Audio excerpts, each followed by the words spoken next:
every day, one by one, I'm gonna try every recipe of Laura, starting from the very beginning. Come, join me on my challenge. Let's go! Hi everyone! My name is Ruta and welcome to the 249th day of my challenge where prior to trying out this recipe, I want to say that I actually skipped like 3 of them.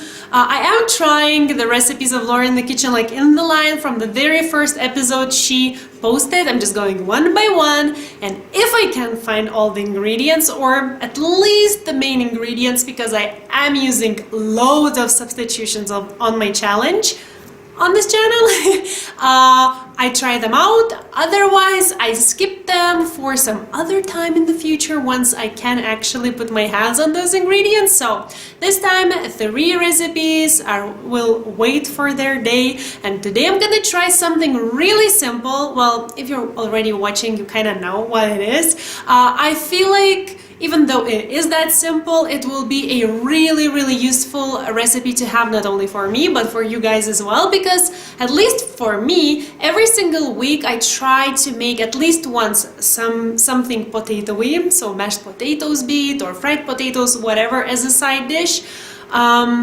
I'm so out of breath today. Or rice, or like pasta. I want to have those every week, so having like little variations of everything is kind of cool, because you know, you don't get bored of it. I have my reservations because I've already tried the best mashed potatoes in the world on this challenge, and I don't think these ones will be better than the other ones, but again, I might be wrong, and it's always nice to have some different kinds of variations, right? So anyways, I will mention the other best potatoes in the world, I think, in the very end, just because I am already in my head comparing the two. So now let's just go over the ingredients and let's get started. We're gonna need 1 kilo of potatoes, 3/4 of a cup of milk, 50 grams of butter, 2 tablespoons of heavy cream, and salt and pepper.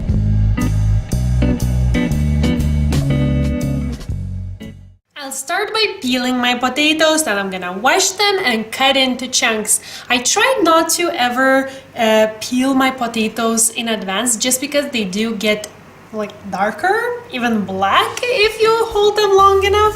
So that's why I keep it like to the last moment when I'm ready to actually do what I want to do with them. So now, peeling, washing, chopping off.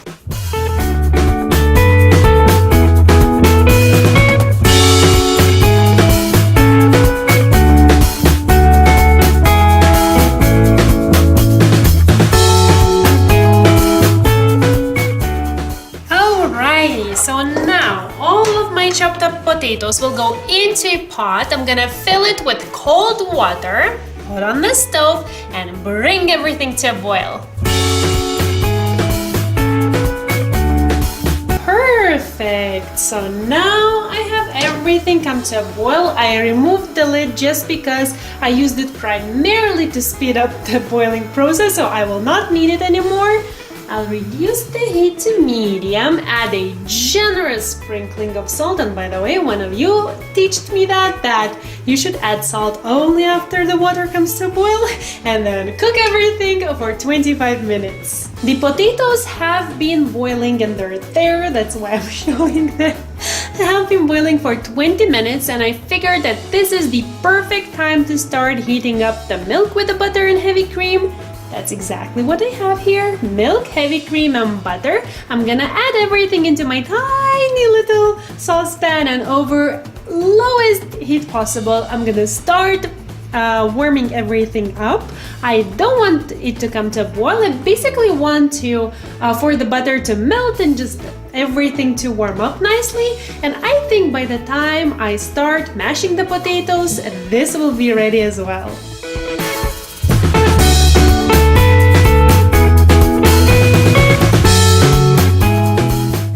Alrighty, so the full 25 minutes have passed, and now my potatoes are ready.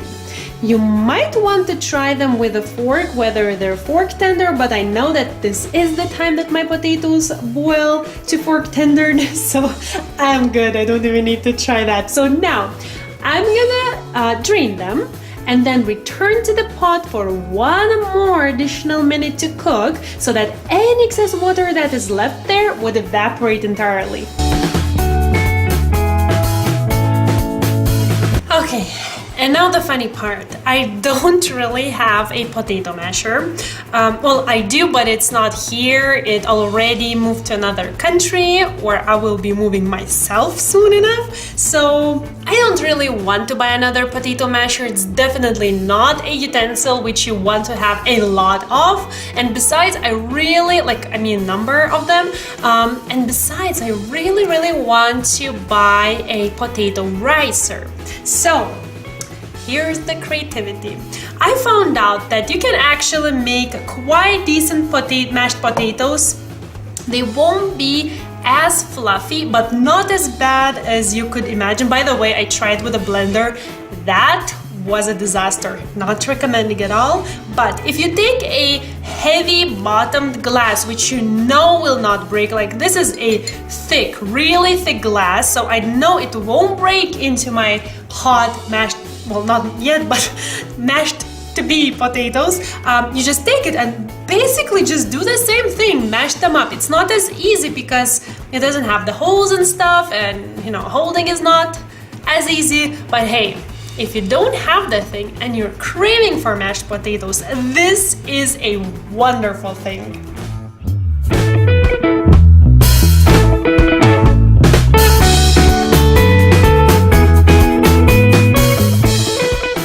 I told you, look, it's perfect timing. So I have my mixture all nice and warm. The butter has melted, as you can see. So I'm gonna add it to my potatoes, season everything with salt and pepper, mix everything together, and that's it.